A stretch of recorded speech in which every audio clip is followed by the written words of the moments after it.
नागपुर में पूर्व गृह मंत्री अनिल देशमुख ने काटोल विधानसभा चुनाव में बड़े पैमाने पर फर्जी मतदाता का आरोप लगाया है। उन्होंने दावा किया है कि तकरीबन 35,000 नकली मतदाताओं ने वोट डाला और कई लोगों ने दो वोटर आईडी से मतदान किया। आपल्या सर्वांना कल्पना आहे की काल राहुलजी गांधी यांनी हरियाणामध्ये कशा पद्धतीनं भारतीय जनता पार्टीच्या दबावाखाली निवडणूक आयोगाने मत चोरी केली याच्या बाबतीत सविस्तर प्रेझेंटेशन आपल्याला केलं। तशाच प्रकारची परिस्थिती महाराष्ट्रामध्ये आहे। महाराष्ट्रामध्ये माझ्या मतदारसंघामध्ये माझ्या काटोल मतदारसंघामध्ये आम्ही गेल्या 3 महिन्यापासून जवळजवळ 60 लोकांची एक टीम लावली होती आणि त्या टीमनी संपूर्ण मतदार यादीचा संपूर्ण अभ्यास केला, संपूर्ण कागदपत्र जमा केले आणि त्यामध्ये असं आढळलं आहे की काटोल मतदारसंघामध्ये विधानसभेच्या निवडणुकीमध्ये 35,535 मताची मतचोरी झाली। 35,535 मताची मतचोरी काटोल विधानसभेत झाली। त्याच्यामुळे अनेक ठिकाणी जे सध्या आमदार आहे त्यांचेच भाऊ दिलीप बाबूलाल ठाकूर यांचं जर आपण नाव पाहिलं तर एका ठिकाणी दिलीप ठाकूर आहे, दुसऱ्या ठिकाणी दिलीप सिंग ठाकूर आहे। म्हणजे दोन्ही ठिकाणी त्यांचे नाव, इकडे मतदान करा आणि इकडे मतदान करा। त्याचप्रमाणे आमदाराचे दुसरे भाऊ जे आहे मुन्ना ठाकूर, त्यांचं सुद्धा एका ठिकाणी मुन्ना ठाकूर आहे आणि दुसऱ्या ठिकाणी मुन्ना सिंग ठाकूर आहे। अशा पद्धतीनं डबल मतदान मोठ्या प्रमाणात आमच्या मतदारसंघामध्ये झालं। त्याचबरोबर 0 नंबरचे घरं याचे मोठ्या प्रमाणात याद्या त्या निमित्तानं 0 नंबरच्या घराच्या त्या निमित्तानं आहे। कोणताही घर क्रमांक नाही याच्यामध्ये, 0 नंबरचे घर आहे, कोणताही घर क्रमांक याच्यामध्ये नाही। त्याचबरोबर मुलाचं आडनाव एक आणि वडिलांचं आडनाव एक अशा पद्धतीनं सुद्धा त्या निमित्तानं नावं त्या ठिकाणी आलेली आहेत।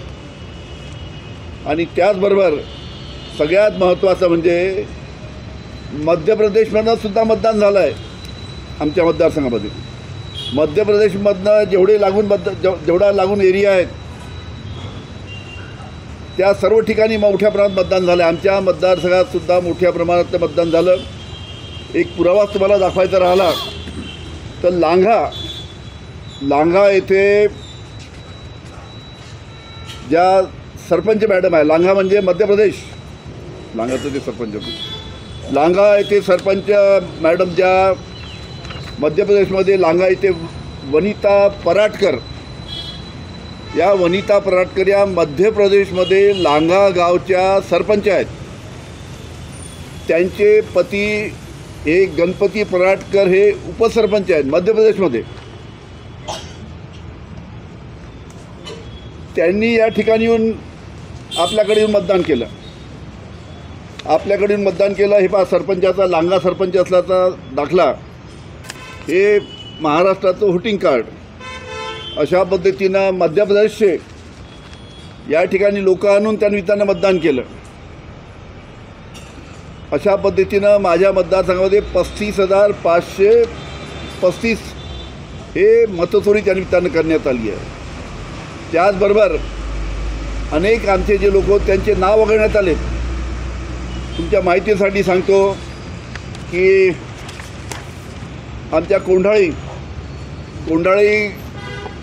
आता नगरपंचायतच्या निवडणूक आहे, तिथे आमचे संभाव्य उमेदवार जे नगराध्यक्षाचे होते संजय राऊत यांचं नाव कोंढाळीमधनं वगळलं। त्यांचं नावच नाही मिळते, आम्ही त्यांना उभं करणार होतो नगराध्यक्षासाठी, त्यांचं नाव वगळलं। आम्ही त्याची रीतसर तक्रार केल्यानंतर कलेक्टरनी आदेश पारित केला आणि कलेक्टरनी त्याच्यामध्ये म्हटलं आहे की श्री संजय राऊत कोंढाळी यांचं नाव हेतुपुरस्सर काढण्यात आलेलं आहे त्यांनी आपलं नाव कोंढाईमधनं कमी करण्यासाठी कुठेही अर्ज केला नाही आणि अशा पद्धतीने आज त्यांचं नाव तिथे नसल्यामुळे ते आज कोंढाईच्या नगरपंचायतच्या निवडणुकीमध्ये उभं राहू शकत नाही. त्याच्यामुळे अशा पद्धतीनं आपल्या विरोधकाचे नाव कमी करायचे. आमच्या मतदारसंघात अनेक आमच्या कार्यकर्त्याचे नावं कमी केलेत. अशा पद्धतीनं जवळजवळ हा कलेक्टरचा आदेश जो आहे हा कलेक्टरचा आदेश मी इथे लावलेला आहे. अशा पद्धतीनं अनेक प्रकारे 35,535 मतं काटोल मतदारसंघामध्ये याची मतचोरी करण्यात आलेली आहे.